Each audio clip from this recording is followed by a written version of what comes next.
और ऐसे पंडे पुरोहितों को सजा देने के लिए जो 76 सालों से महाबोधि महाविहार परिसर में अतिक्रमण कर रहे हैं, जो बौद्ध शिक्षाओं को खत्म करने का काम कर रहे हैं, ऐसे पंडों को सख्त से सख्त दंड देकर उनसे बाहर निकालना चाहिए। मैं कहूंगा ये राम मंदिर से कई गुना बड़ा है, ये सिखों के धर्मस्थल से कई गुना बड़ा है, ये दुनिया के धर्मस्थलों से कई गुना बड़ा है। क्योंकि इसलिए बड़ा है क्योंकि विश्व धरोहर का दर्जा 2002 में यूनेस्को ने कहा कि महाबोधि महाविहार बोध गया का जो टेम्पल है ये विश्व धरोहर है।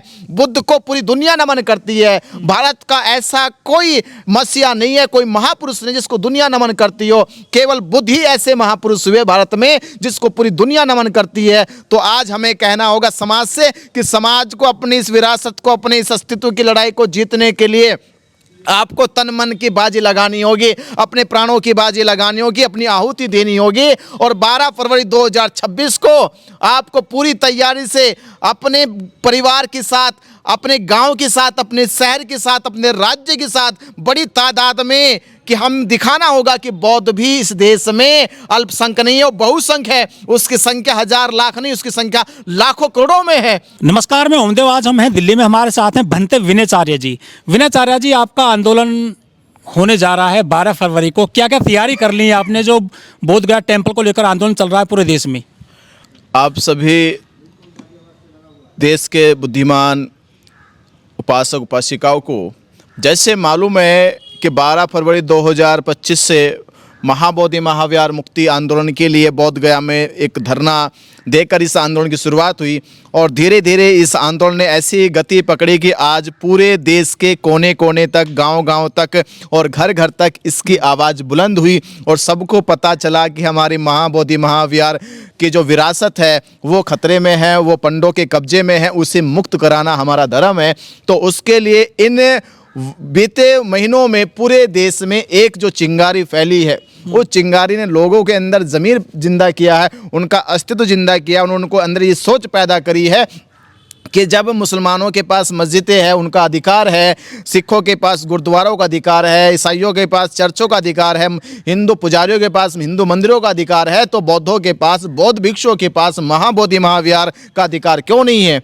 तो ये जब सोच पैदा हुई तो तब से ये आंदोलन में जुड़े, आंदोलन से जुड़कर इन्होंने गांव-गांव तक ये पूरा माहौल और पूरी एकजुटता, जागरूकता पैदा करी।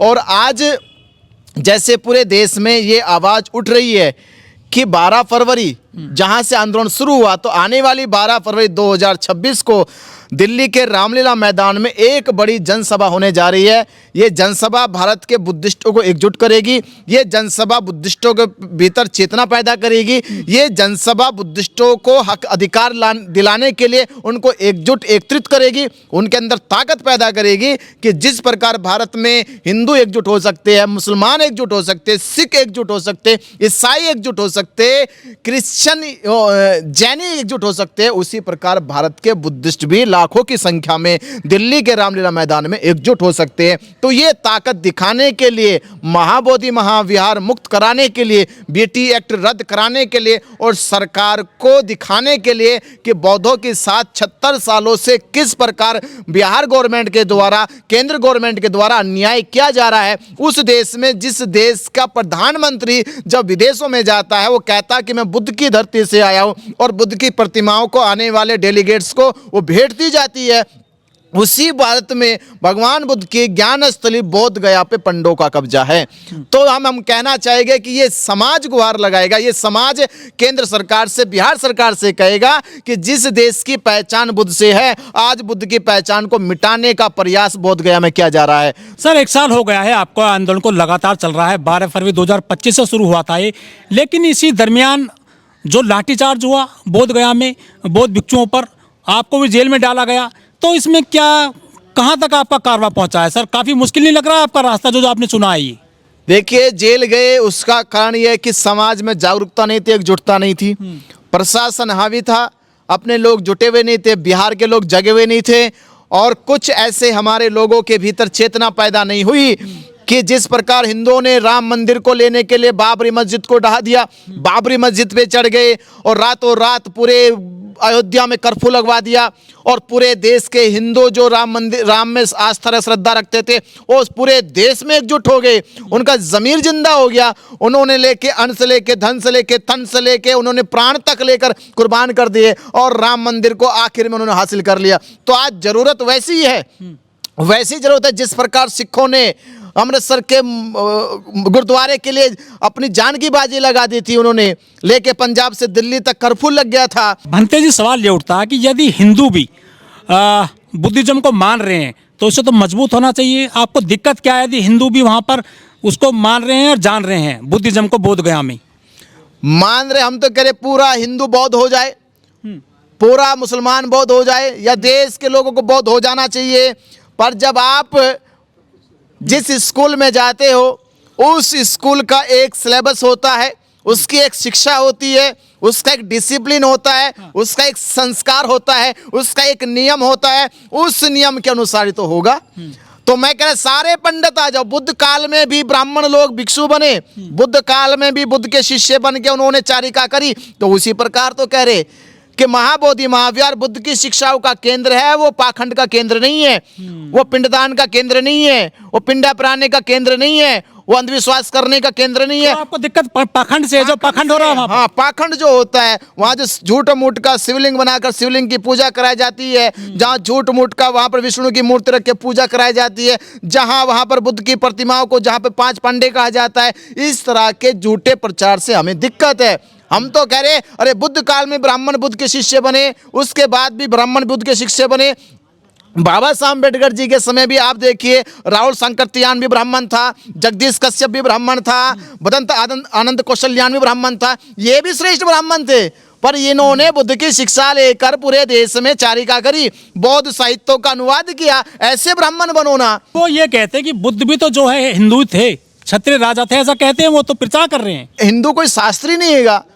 किस आधार पे कहोगे जब हिंदू कोई शास्त्री नहीं है? अरे भारत में पहले भी मानवतावादी थे, मानवतावादी लोग थे, इंसानियत को मानने वाले लोग थे। उसी कुल में सिद्धार्थ गौतम का जन्म हुआ जब इस देश में मानवतावादी, सिद्धांतवादी, इंसानियतवादी लोग रहते थे। विष्णु के अवतार है 9वें जो गौतम बुद्ध हैं, वो हिंदू से जोड़ दिया है उन्होंने आपके गौतम बुद्ध को। विष्णु के अवतार बुद्ध को ये तो झूठा प्रचार बार बार लगातार उसी काल से करते आ रहे, जिस काल में पूरा भारत और विश्व का एशिया बौद्ध हो गया। जब इनको कहीं दान नहीं मिल रहा था खाने को, इनके पेट सूखने लगे, अनाज नहीं मिल रहा था, जब इनके घर नहीं चल रहे थे, जब इनके घर का चूल्हा एकदम बुझ चुका था, तब इनको दिमाग में आया तो क्या करें भाई, अब क्या करें हम।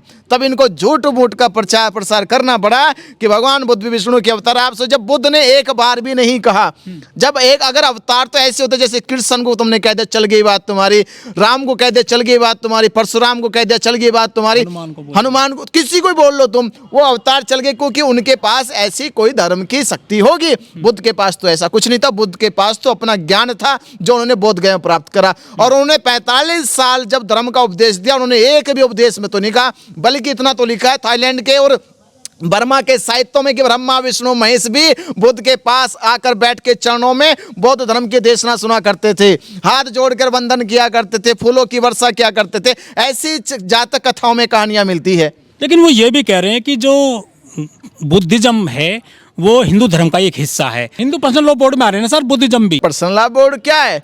असल में बौद्ध एक दर्शन है, बौद्ध एक शिक्षा है। और जब देश का संविधान लिखा जा रहा था, जब संविधान लिखा गया तो उस समय बौद्ध धर्म के मानने वालों की संख्या नहीं थी देश में, और इतनी जल्दीबाजी थी कि अंग्रेजों को देना था संविधान। मुस्लिम पर्सनल लॉ बोर्ड है, हिंदू पर्सनल लॉ बोर्ड है, तो आपका तो है ही नहीं। ये मांग की जा रही है सुप्रीम कोर्ट में भी। पर्सनल लॉ बोर्ड कानून की अलग व्यवस्था है, धर्म की व्यवस्था अलग है, तो इसीलिए आप लड़ाई नहीं जीत पा रहे सुप्रीम कोर्ट में सर। देखिए, कोर्ट में लड़ाई नहीं जीत पा रहे। कोर्ट में केवल एक ही चीज है कि भगवान बुद्ध विष्णु के अवतार है, केवल उन्होंने उसी आधार पर ये एक्ट बनवाया, और हमें इस एक्ट को ऐसे ही खारिज करना है कि भगवान बुद्ध विष्णु के अवतार नहीं। ये बात केवल भारत का बौद्ध नहीं, ये बात बाबा साहब अम्बेडकर ने 1956 में कही थी कि भगवान बुद्ध विष्णु के अवतार है। ये ब्राह्मणों पंडों का झूठा और भ्रामक प्रचार है।